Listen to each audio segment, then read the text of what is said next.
Beli Bitcoin sekarang kena pajak. Tonton video ini.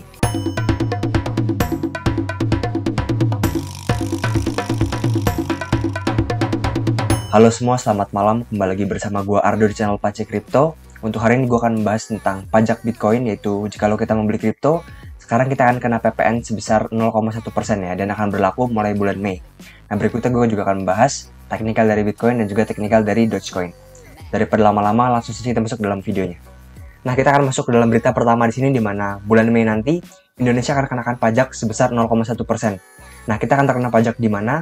Kita akan terkena pajak setiap kali kita jual beli kripto ya kawan-kawan. Jadi jikalau kita trading kripto dan kita menjual kripto, kita akan dikenakan pajak sebesar 0,1%. Nah, mungkin untuk hitungan kasar saja kawan-kawan, kita akan melihat seberapa besar pajaknya ya. Nah, di sini saya menggunakan bantuan dari kalkulator. Misalnya kita membeli kripto sebesar 1 juta ya. Nah, berikutnya kita akan kalikan dengan 0,1 sebagai pajaknya.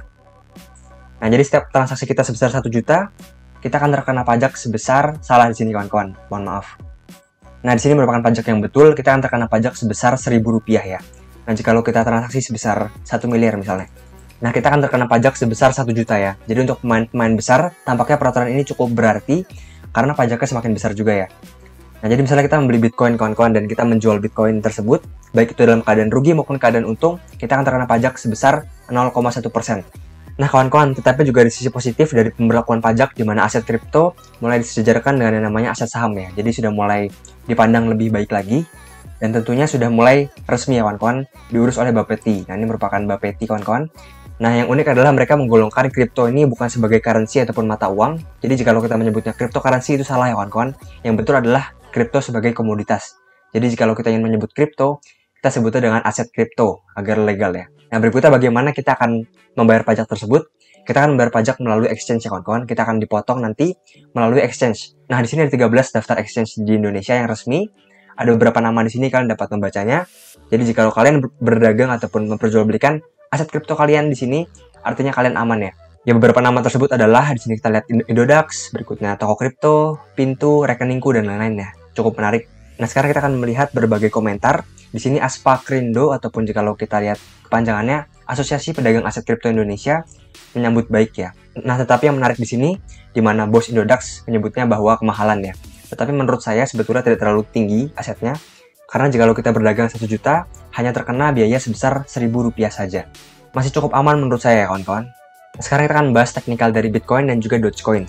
Ya, mungkin kita pertama membahas Dogecoin dulu kawan-kawan, di mana menurut saya ini sangat menarik sekali, di mana Elon Musk membeli saham Twitter dan tampaknya Elon Musk akan memberikan beberapa kontribusi terhadap Twitter ya. Mungkin dia akan mengembangkan Twitter ataupun lain-lainnya. Karena Elon Musk ini merupakan bapak dari Dogecoin dan dia memiliki banyak sekali integrasi antara perusahaannya dengan Dogecoin ya. Tentu saja sangat mempengaruhi harga Dogecoin jika Elon Musk melakukan suatu aksi yang besar ya.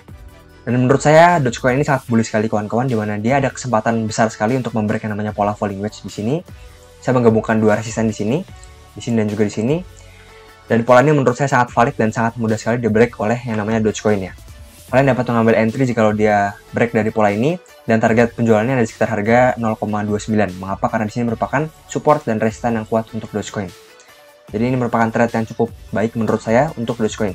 Nah, sekarang kita akan bahas tentang Bitcoin kawan-kawan. Menurut saya Bitcoin ini sekarang cukup bullish. Mengapa? Karena dia telah bertahan dalam candle weekly di sini. Walaupun memang candlenya adalah 50-50 ya kawan-kawan. Jadi tekanan jual dan tekanan belinya sama-sama kuat ya di sini. Tekanan jual dan tekanan belinya cukup kuat.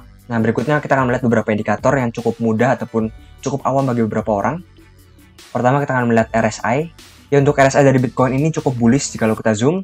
Dia telah membuat yang namanya higher high ya kawan-kawan. Di sini merupakan high dan dia telah membuat yang namanya higher high, pertanda bullish, dan juga dia telah break dari namanya titik 50 ya. Jadi ini merupakan pertanda bullish pertama untuk Bitcoin. Jujur ini merupakan hal yang bullish ya kawan-kawan. Nah, berikutnya kita akan melihat indikator seperti EMA ribbon ya. Sama bullishnya kawan-kawan, di mana dia telah membreaknya dalam candle yang sangat baik di sini, closingnya sangat cakep sekali, dan dia juga telah meretest dengan baik. Dan sekarang jika dia dapat bertahan, dia akan sangat bullish sekali ya.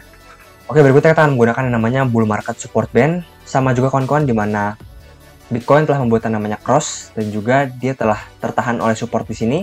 Artinya apa? Artinya cukup baik untuk Bitcoin ya, jikalau dia tidak terjun lagi ke dalam. Menurut saya selama Bitcoin masih di atas 43.000, Bitcoin cukup aman. Jadi cukup wajar jika Bitcoin memang harus meretest titik 43.000 lagi ya, karena di sini merupakan resisten, support, dan juga support dari yang namanya bull market support band. Nah, sekian saja video dari saya kawan-kawan, semoga bisa bermanfaat. Jangan lupa untuk like, komen, dan juga subscribe di video saya. Terima kasih ya kawan-kawan.